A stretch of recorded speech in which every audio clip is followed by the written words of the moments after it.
Across the continent, women are not just students in classrooms or researchers in lab coats.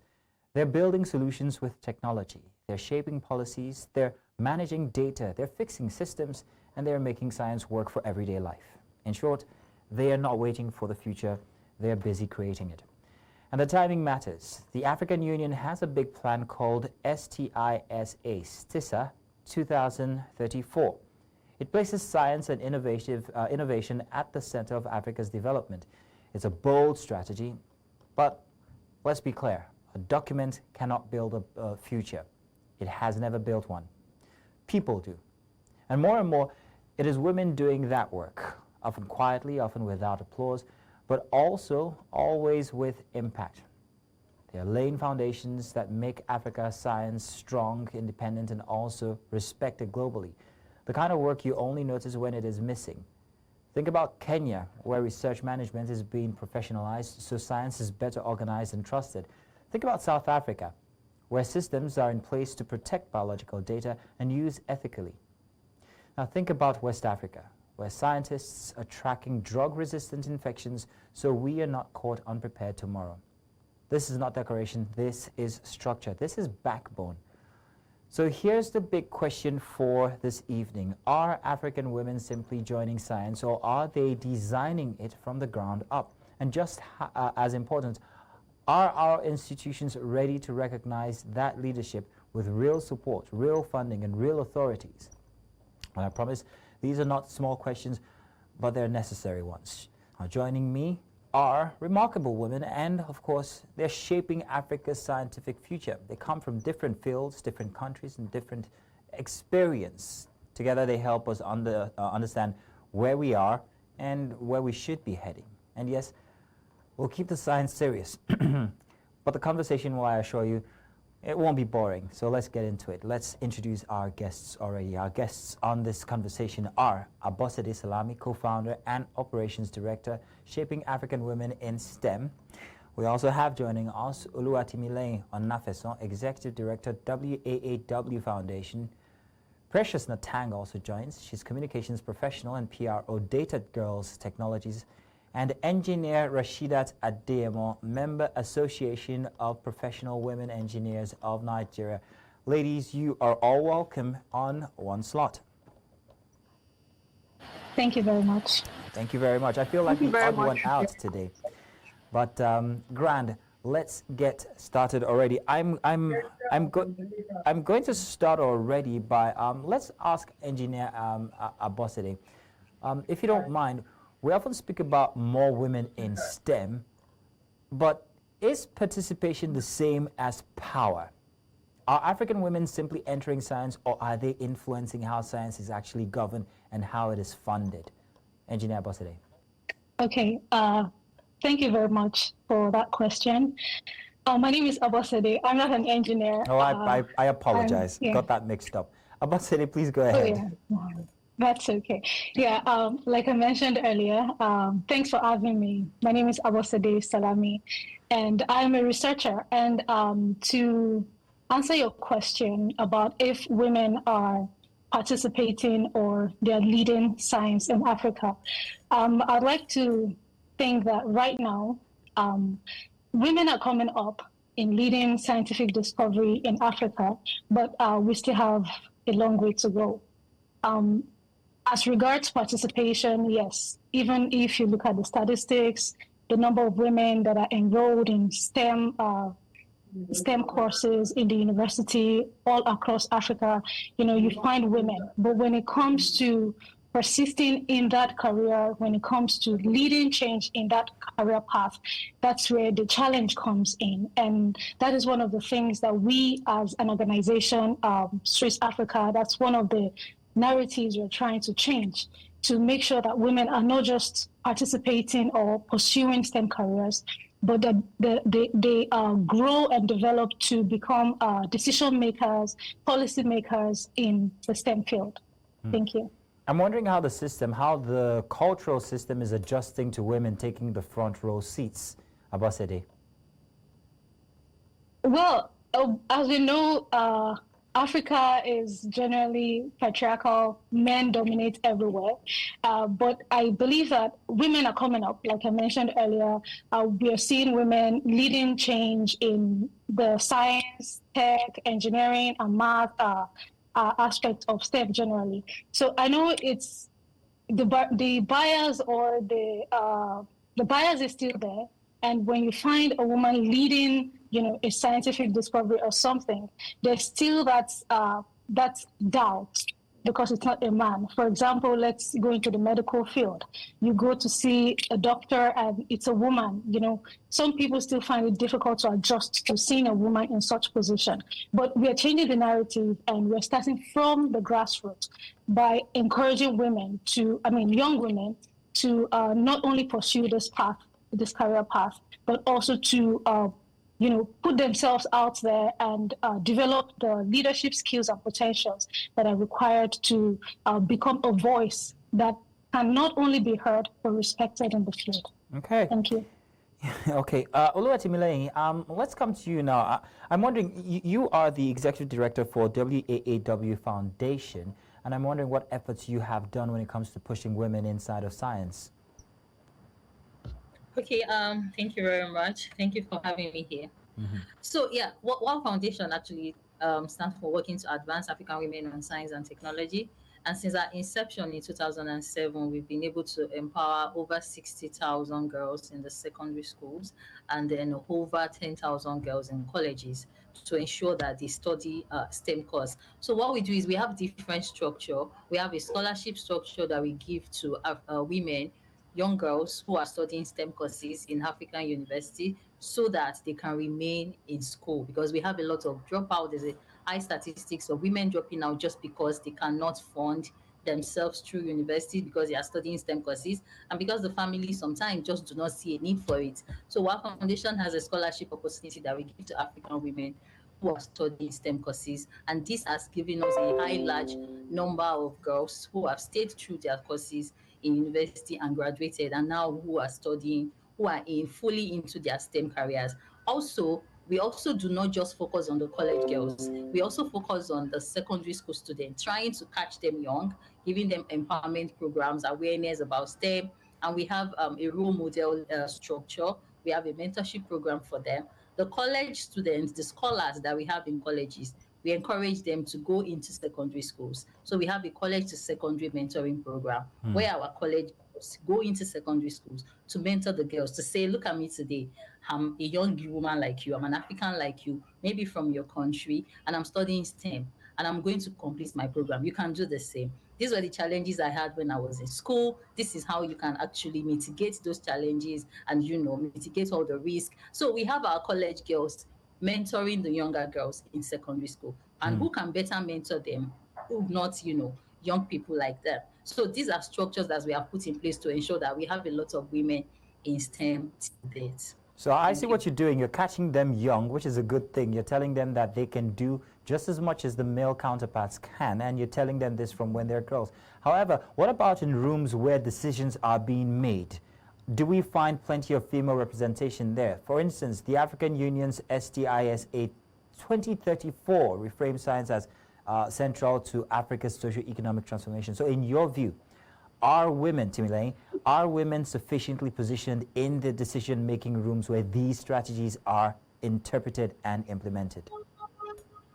So I would say we are getting better. And you see that STISA 2034 policy document you mentioned, I was actually one of the task force members in 2024 that we developed. We reviewed the 2024 STISA and then we developed 2034 STISA document, right? And in the room, I would say that we were invited to the African Union Commission in Ethiopia, in Addis Ababa. We were like 25 across African countries. We had a high number of females in the room, if I remember so well. So yes, I would say that a lot of women these days are given opportunity to be decision makers in terms of science, technology, and engineering and mathematics. And also, I'm a Rise Up leader. Rise Up Together is one of the organizations, one of the international organizations that actually support gender equity. And this has actually given me opportunity to meet a lot of rise up leaders also who are women across continents, across different countries, even globally, who are also, actively involved in policy influencing and decision making for matters that actually affect girls and then gender equity, and most especially in STEM. So yes, I would say we are getting better. We are not there yet to say that women have taken the larger number of, the decision making space, but we are giving a lot of opportunity. We've been given a lot of opportunity these days, and I believe me, women are doing so well. But the STISA 2034 policy document that was developed in 2024, we had a drafting team, apart from those of us that were task force members, and the drafting team, the leader was actually a woman. Do you see? Okay. Our assistant was also a woman. So I would say that we are doing better. Africa is getting better in terms of women being involved in decision making. Africa is getting better. Okay, this is good. I just wanted to acknowledge Precious Natang and engineer Rasheedat Adeyemo. I will be getting to asking you questions, but I still want to get back to Abosede. Abosede, your work focuses on shaping African women in STEM. Where do you see the biggest leakages in the pipeline? Entry, retention, or is it leadership transition? Okay, thank you for that question. So the biggest challenge so far that we have recognized is mentorship, which affects not the entry, but actually retention and growing in that career path. Now, for example, and one of the ways we are taking measures to change the narrative. And one of the things that we do, or some of the things we do, is quite similar to what the WOW Foundation does. And one of the ways is to go to the beginning, secondary schools, right? We have a Swiss project that focuses on secondary schools. And then we have a Swiss project that focuses on university students, final year students precisely. So one of the things is, like I mentioned about mentorship. Now, when students go into STEM courses, for example, science courses like biochemistry, microbiology, and things like that, there's this notion that you can't do anything meaningful with that in Africa. So people are sold to just complete that degree and then maybe work in a bank or something. And how do you contribute to a groundbreaking research in a bank?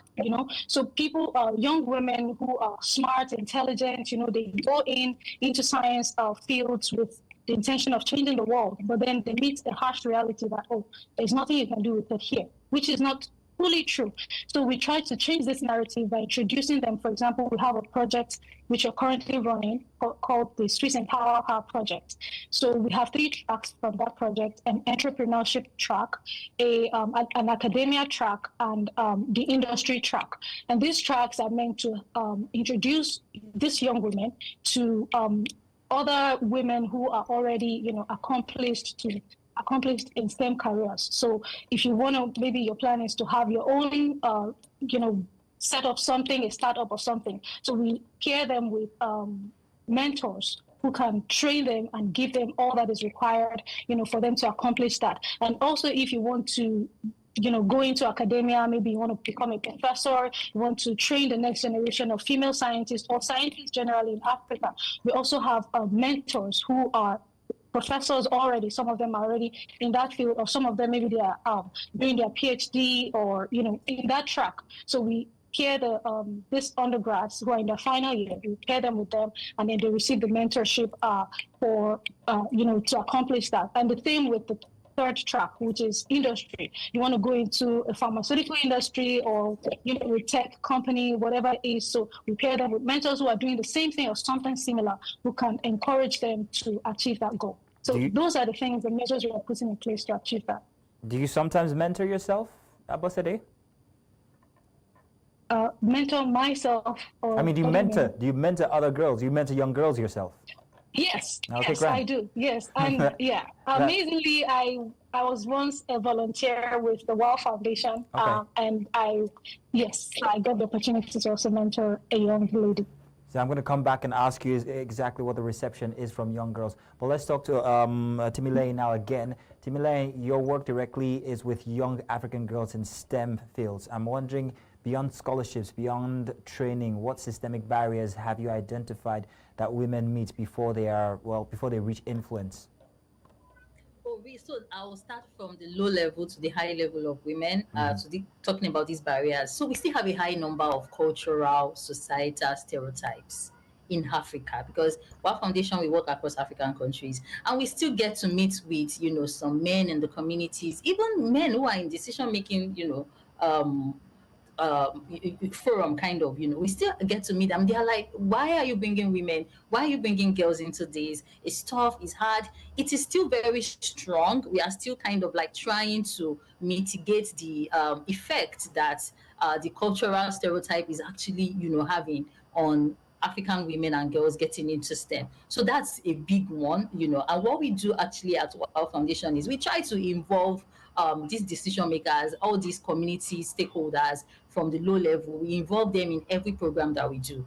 And when we give scholarships, we take the scholars back to the community where they are from, to say, look at this girl. She is from your community. She's an indigenous of this particular community. And this is what she's doing in school. This is what she's been able to achieve with the scholarship we're giving to her. If you give her more opportunity, she will replicate herself in many more women. So we try to make them see that, we try to make the cultural men, these are our traditional men, to see that. Give one woman a chance. There's even an adage that says, if you train a woman, you're actually training, a community, you're training the family, you're training the world in general. So we try to tell them that. We use the scholars as a case study to show to them that this is the result when you allow a woman or a girl to get into STEM. So the cultural barrier is still very strong. And another thing is also resources. We have a very limited resources in terms of funding, focused on STEM for women and girls. And this is why we are very strong on policy influencing, to ensure that we start from the policy level to see that this is the amount of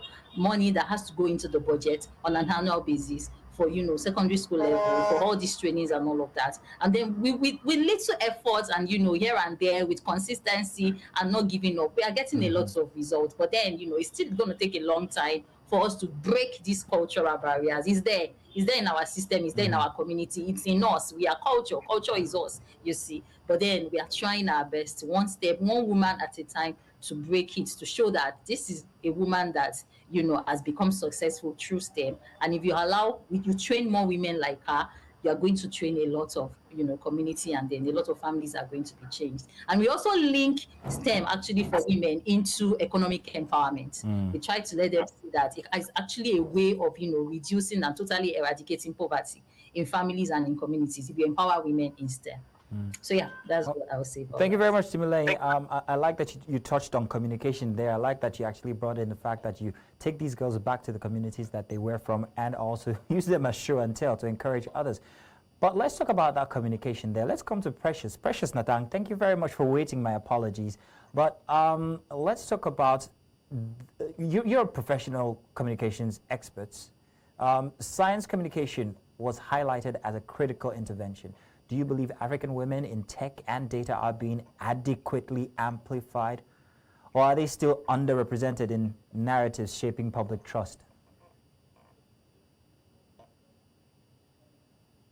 Precious, that's for you. Yeah, thank you very much for that question. I'd say that while progress is being made, as the other ladies rightly highlighted, I think that there is still like a great limitation in terms of women being in those rooms where policies are being made and the narratives are being shaped, which is one of the things that we are doing our best, to push for, to ensure that women, get in those rooms.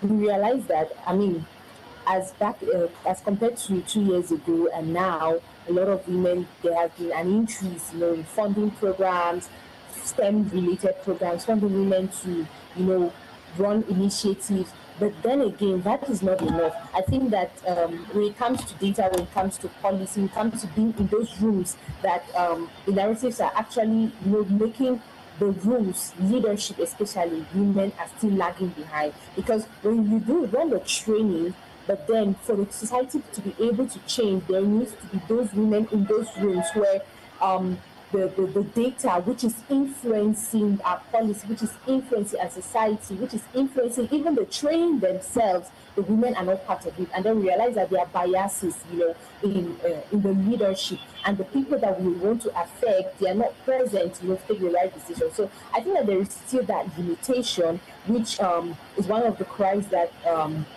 we have been crying for some time now. It's like target technology. We realize that many people are making the improvement. They're training women. You see, we hear thousands of numbers, organizations left, right, center doing their most in their little way. But the question is, when those decisions in terms of government, when the policies are being taken, the people driving data are sitting at the seat, how many women are present? So which begs on the question, which says that there is still a limitation, which as an organization, which as young African women, we are fighting to ensure that, all right, this can be eradicated. While we encourage funding, we want to encourage leadership, we want to encourage that, give women access to the places where they can take decisions. They can actually say that, okay, this is what we want to include in the curriculum. We have trained the communities. We understand these communities better. But it's time that we be in the seat where we take decisions to represent women. In as much as the government, institutions, policymakers are making efforts, to bridge the gender divide in tech or in the STEM space especially, there is still that wide gap, which we are working towards, in solving by not just training women, but telling them that, okay, whilst you are gaining the skills, don't just go for the work, don't just go for the opportunities, go for change. Precious, I hope you're still with us. Oh dear. I think Precious might be frozen. We will try and make reconnection with Precious. But Engineer Rasheedat, if you're still with us, we've kept you, for long, but I'm being made to understand that we've also lost connection with Engineer Rasheedat. So I am stuck with my two first ladies, Abosede and of course Timilehin from before. Ladies, we'll make do with you. But let's come off of this communication conversation that we were just having with Precious. Abosede, if you're still there, I am wondering how, in a a majority male-dominated society, how these interpretations, especially when it comes to data, when it comes to the details of what we're trying to do with women in science, how it is consumed, how it is, how it's digested by a strongly male-driven society. Abosede. Okay. Thank you for that question. I think I'm going to answer that question in relation to the communication that you were talking about earlier. Yes, please. So one of the strategies that we've identified is the fact that we should be able to show what we are doing and what we're trying to achieve, not just telling, right? So one of the things that we're doing is to make sure that these women who are driving change or who have the potential to drive change are also able to create awareness on their own, by sharing their stories, right? So at Swiss Africa, another thing that we do, another project that we're working on, or one of our programs, is the Swiss Arts program, which is the Shaping African Women in STEM research training. And this trains young women on how to present their work, what they're doing, to show to the world that this, whether you're in tech, you're in math, you're in STEM, science, whatever STEM field you're in, okay, this is what I am doing, and this is how this can, drive change in the economy, in, the healthcare sector, whatever aspect of the continent or the country that we are in. This is how we're affecting or effecting change. So it's challenging, because men in a male-dominated world, especially like Africa, it's still there. It's the sentiment is still there. Even when a woman says, okay, or when a woman shows that, okay, this is what I can do, they still feel that if you could achieve this, a man can achieve something better. But the narrative is changing. Women are leading the change, and they are producing results that, men are even. And another thing is that we cannot achieve this without the men, right? Mm-hmm. Whether in leadership, in policy. This is not a call to make this is not a call to equality. It's just a call to equity, to make room for women to, add on to whatever it is that men are bringing to the table. Because if we don't have women doing that, if we don't have the room open to women to make their own contributions, then it's just like we're having partial use of the potentials that we have in the continent. So yes, we are creating awareness, and also working in partnership with men to make this our goals achievable. So these goals, how do you measure success then? Timilehin, you're going to answer this as well. Precious is back with us. Thank you very much, Precious. But Abosede, how do you measure success? Okay, so one of the ways we measure success is by not just the numbers of people we are reaching out to, but what they're reproducing. We want to make sure that we're not just, it's a different thing to just train people or teach people, but what do they do afterwards? For example, we recently had the Swiss Arts event in partnership with the Women in Tech Club at Carnegie Mellon University in Rwanda, Africa. And we train them on, personal branding as scientists, as women in tech. It's not just, getting a job and doing it, but also making the world know that this is what you have the capability to do. And this further enhances, collaborations that can lead to, groundbreaking discoveries and innovation in Africa. So we train them, and to measure the progress or the success that we achieved, these women also build something, maybe create a YouTube channel, for example, or, start a blog, writing about your tech, writing about what you do, and, distilling the information such a way that even the lay person who is not into tech can understand what you're doing, right? So that's one of the ways we measure the progress and achieve accomplishments. Well, it would seem that most of these success or these ways of showing success are a bit tuned towards even the current society we live in. I mean, the modern society we live in. And I'm wondering how it actually touches and reaches those people in rural settlements. How do they feel the effect of what you're doing with young women? How do you transfer these knowledge to them in a way that it actually touches their lives? And I'm talking about people in rural settings, girls in rural settings. Apart from taking them, showing them what they can be if they are to embrace STEM, how does this touch their lives? Timilehin, I'm wondering if you want to touch on that before I come to Precious. Okay, all right. I would gladly like to talk about Go ahead, please. So I could see that you wanted to. And then what's the impact that you asked Abosede earlier. So now, how do we reach out to the rural girls? So one of the things I need to mention about the scholarship program we do at WOW Foundation is a need-based scholarship. A need-based in terms of you have to need it. You have to be able to prove that you are from a low-income family and you've been having struggles, with some parts of your course of your being in university so far. Maybe your tuition, or maybe getting yourselves the necessary material resources that you need, laptops, textbooks, and everything you need to succeed well. There has to be a need, do you get? And then again, we also only give scholarship to girls who are from public universities. In any African country, you have to be from a public university, and you have to be able to trace, yourself to a rural community, to a low-income background. So like that. So that's actually why we take our scholars back to the community to show to the men that, see, this girl is from your village. This girl is one of yours. Look at her surname. She's from your community. She's from your clan and all of that. So they can see that the impact is actually getting to them. It's coming down to the grassroots level. So this is one of the ways that we reach out to the rural girls. And one thing we encourage, now I'll go to the impact that Abosede was talking about earlier. We use the multiplier effect in WOW Foundation. And what I mean by that is train one girl and let that one girl empower 10 more, and then the 10 empowers another 100, and the 100, and it goes on like that. Do you see? So we give scholarship to one scholar. The scholar sets up a STEM chapter in our university, recruits more volunteers, fellows who are also females studying STEM. They form a STEM chapter. We empower them as WOW Foundation, give them laptops, give them STEM kits, and then they go into secondary schools, public secondary school. Awareness, they go for outreach programs, leadership programs, They do a lot of opportunity. They give opportunity to the girls, give them awareness about STEM.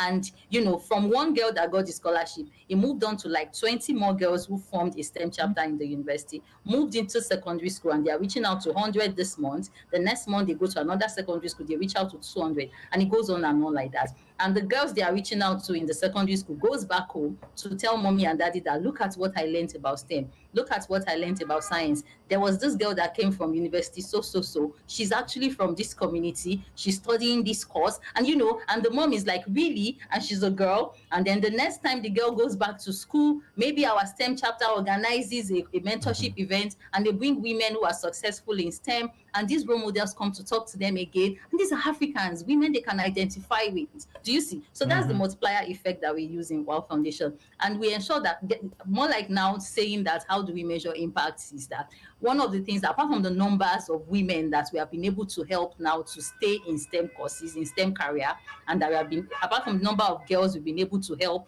to enroll into STEM courses in university, we also have a lot of testimony of problems in the community, real problems in the community being solved with STEM, with local STEM materials, you know, by these girls. You know, they look around them, there are environmental problems in their own community. They look around and they do not wait for a grant from UNESCO. They look around their community. What do we have? What are the resources we have that we can use to quickly solve this problem? And we have a lot of such impact story, GC. And one girl from one scholarship again goes to another 10 girls to the 22, and this is, you know, the ripple effect just continues and it doesn't end.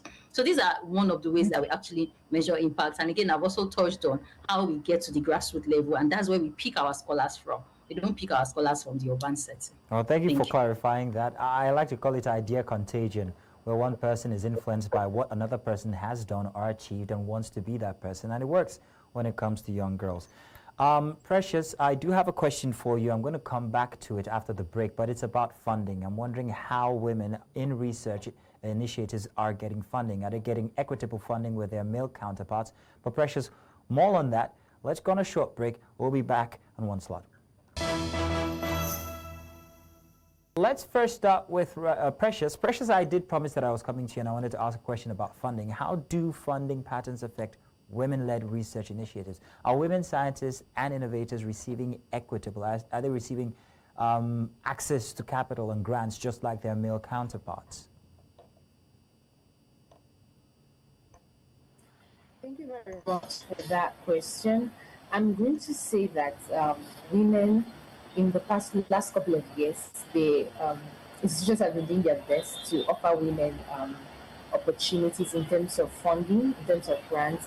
I'd say that if you scroll through the internet without even belonging to maybe any corporate bodies, you're going to find a lot of opportunities. I must say, there has been really progress being made in terms of funding for women in the STEM ecosystem, which is a very good thing because it's helping a lot of our organizations around Africa to fund their programs. But then again, in as much as this funding is being given, there is an issue of access and visibility. Like I said earlier, there is still that problem where women are being funded, yes, but they are not being given the access and visibility is not enough because most of these women are not in those decision-making tables. For example, when it comes to research institutions, well, we have to ask the question of how many women belong to decision tables, how many women are there when they are deciding the policies, when the government is deciding that, okay, this is the amount of money that is going to go into funding initiatives to support women. How many women are there? Because it's not just about funding. It's not just about saying that, okay, we're giving you some money to go fund your program, which is, first of all, a great start. I must applaud that. But we of course, we are asking for more, being on the table where we're saying that, all right, this is how this funding should go. This is how the allocation should be made because we are working directly with these women and we understand better from the grassroots level, you know, working in communities, you see the problems that these women are facing every day. You see the problems that our society is facing. So while the funding is being given, while there is an effort, you know, in providing a lot of funds to economically empower women in terms of skill, in terms of grants to support organizations that are building, there is a need for these organizations, there's a need for women to be placed in leadership positions where they can actually be part of the decision making, when they're taking policies around AI, around data, those are the key things that, define the future of the STEM, defines research, defines, what happens on the table. Women need to be there. So funding is happening, yes, but then there is still more that needs to be done to support women, especially in our African context. Thank you very much, Precious. Abosede, I'm going to come back to you. You've worked in Nigeria, Africa, and across the world with different partners, and I'm wondering about funding. What is it like? What's the difference between global funding and local funding? Does global funding actually have plenty do we feel the impact of global funding here in Nigeria when it comes to women in STEM? And how can local funding become better? What challenges lie there in local funding? Okay, thank you for that question. With regards to funding, it's like Precious mentioned, there's been progress, but there's still a lot to be done. And I'm going to talk about that in together with the rural aspect. Mm-hmm. So I think 2024 we had, because Swiss Africa, we're not just about the modern people or the urban people. We also focus on rural women. Especially.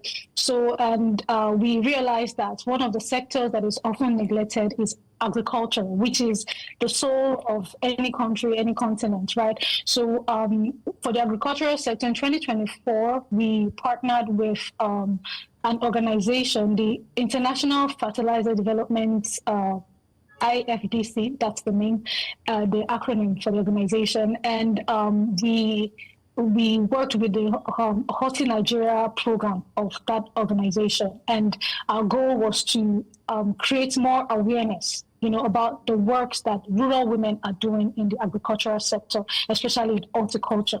And one of the things that we did that to celebrate the International Day of Rural Women in 2024 was to have these conversations, with some stakeholders who are women, who are, on the table, of decisions to an extent. So, and we talked about funding, looking at working with maybe organizations like the World Bank and how, this rural women can access fundings from organizations like this.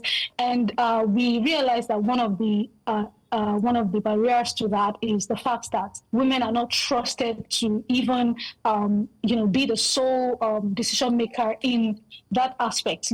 They feel, okay, there's a man you report to, so it should come from the man. But then when you give funding to them, I'm not saying this is a general thing, but it often happens that when the funding comes through the men, they don't even allocate everything to the women. The women are the ones doing the work, putting in the work, but they don't get everything. So this is one of the challenges with both local and international fundings, right? Sometimes it's very difficult to, maybe because they're rural women, they don't even know that these opportunities exist. The funding. So a lot of money is available, a lot of funding is available, but do they even know these opportunities are there? That's one information barrier. We don't know where are these opportunities. So we try as much as possible to create awareness that, okay, you can access this, you can access that. And then sometimes, especially for rural women, you're asking for some evidences, collaterals, and things like that they may not even have. So that's one of the things that affects I think local funding when it comes to Nigeria specifically. Local funding, they have a lot of expectations that you ought to meet, and sometimes women are not able to, meet all of these things. So we're trying our best, creating awareness, doing everything possible, collaborating with bigger organizations to access these funds. And coming back to the I'm very curious. I'm very curious as to exactly what Yes. these requirements that women can't meet are, if you don't mind telling details. Okay, so I'll speak from the rural women events that we had. So because these women are rural women, some of them are not educated, right? So sometimes maybe to acquire a land for their agricultural, produce and things like that, or even when they harvest this produce to market them and all of these things. So we realize that they often have middlemen, right, who help with the marketing right? And sometimes these men even they don't give the women all the money from, their sales. Or sometimes they keep back some and give them, just a little. And then when it comes to accessing loans or fundings, they're requesting for maybe land ownership, which often is not the case for women. They don't own the lands most of the time. These lands belong to men. So they can't they can't provide maybe collaterals for these loans because they don't have properties to their names from excellence. So largely we worked with northern women. So I'm not sure if it's the same for women in southwestern Nigeria or other parts of Nigeria. But for the northern women, these are some of the challenges that they face. They don't have, any collaterals for the loans, and so they can't access the loans. They can't expand their businesses or their agricultural endeavors. So those are some of the challenges. It would seem that there's still plenty of work that bodies like yours and that of Timilehin can actually do, where you can provide a holistic system for women where they don't need to rely on men in their communities, even if you can't do without the men, but at least give them the opportunity to be able. I guess it's a policy issue here. So we'll get to policy in a minute, but Timilehin, let me come to you. Let's talk about whether we are producing students, graduates, or whether we're actually producing leaders. Let's talk about policy here. Are current educational policies across African countries intentionally structured to produce women scientific leaders, or are we just producing graduates?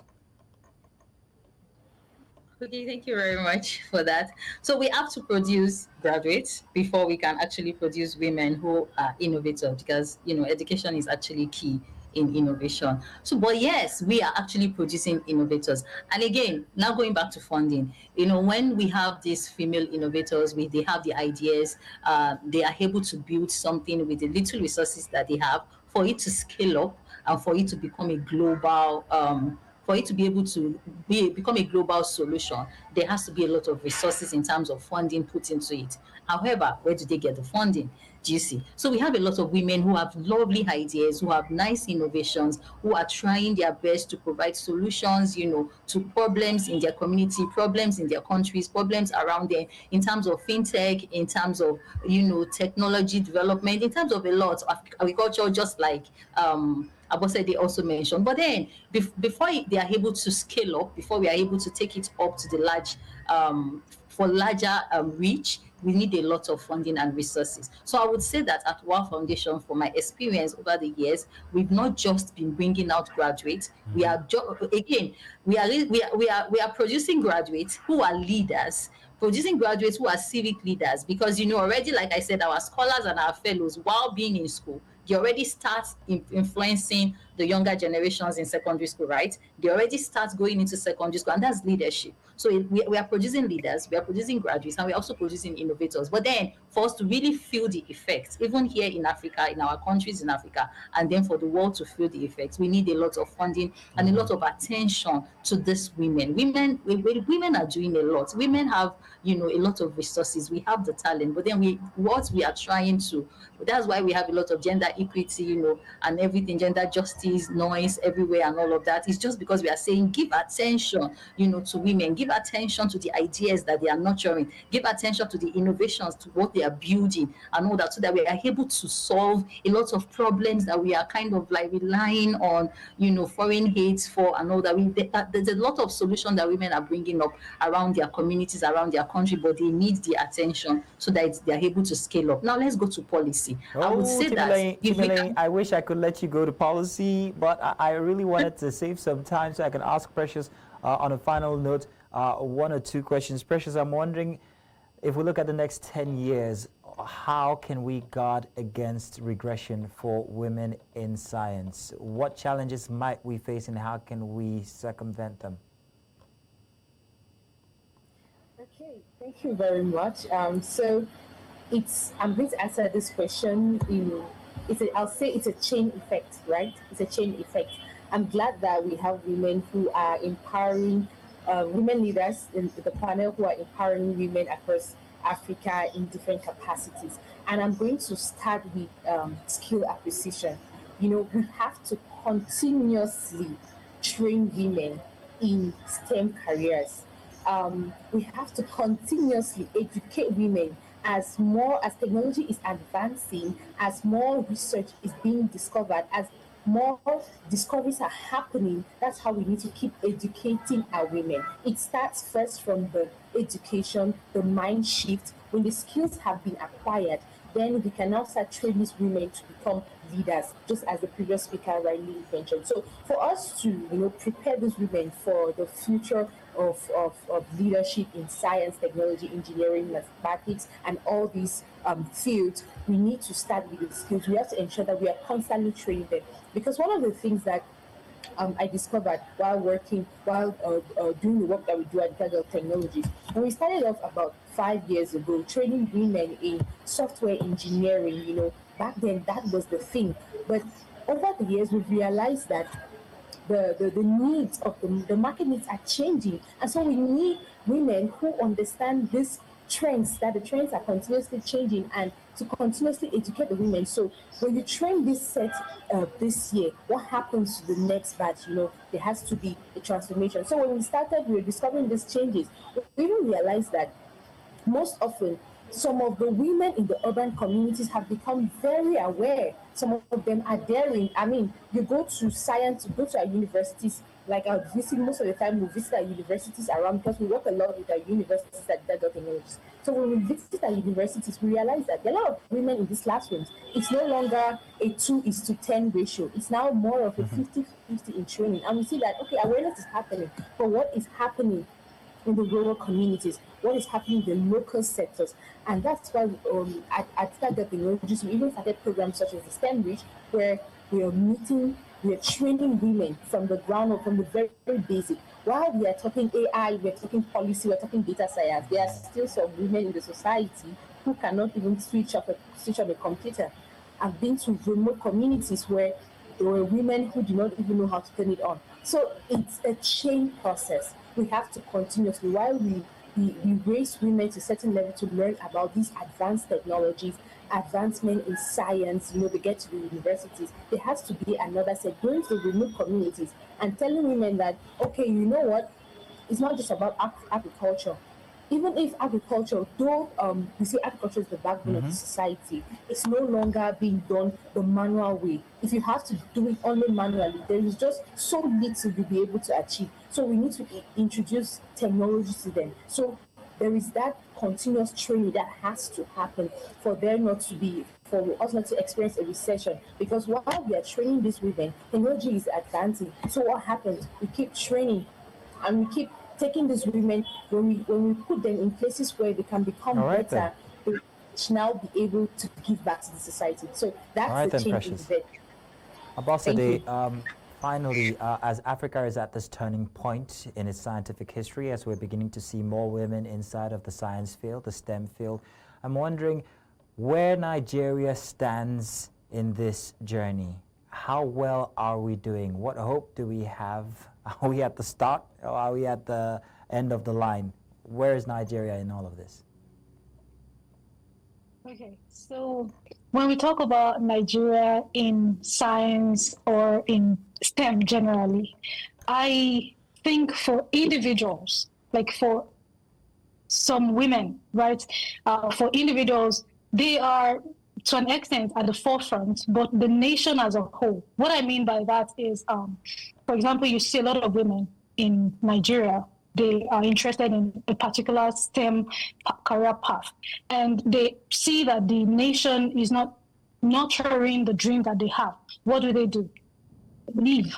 So we have a lot of talent outside of Nigeria who are Nigerians, very smart, intelligent, and talented, and they're making tremendous progress. They're contributing to, they're contributing on a global stage, but they're not contributing as, someone from Nigeria. They're contributing, identifying with wherever they find themselves. So that is one of the things that we are trying to change. We're trying to make sure that Nigerians are not just, when it comes to training and, becoming world-renowned in scientific discoveries. Yes, we have Nigerians in that sphere, but doing it at home, which is one of the things we're working towards. Making sure that Nigerians, if you want to go study abroad, that's fine, but you should be able to come back home to put to practice whatever it is that you've learned. And that is how the nation grows. Not just exporting talents, but also having our talents, making innovations, discoveries right at home, which can subsequently be exported and all of that. I think one of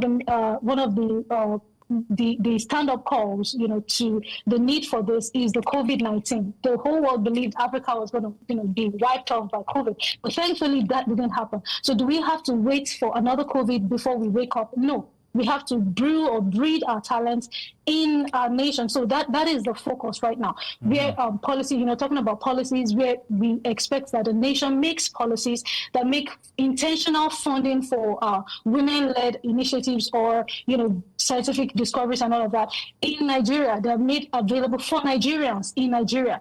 We know that, women are maybe going into entrepreneurship and all of that, but not just any endeavor, but STEM generally. Abosede, we're almost out of time. It's only just a few minutes before the top of the hour, but I wanted to say that I do see what you're saying here. And of course, we want to see these homegrown talents actually make footsteps, leave footsteps behind here in their own home soil. And this is a conversation that cannot be had without having the conversation about the Nigerian education system, its infrastructure, its policies, because that's a different story on its own, and it also bleeds into the conversation here. But maybe on another date we'll have that conversation. Abosede Salami, Oluwatimilehin Onafeso, Precious Natang, and Engineer Rasheedat Adeyemo, who's no longer online with us, want to say thank you very much, ladies, for having this conversation with us. We do appreciate that you've taken out the evening for us.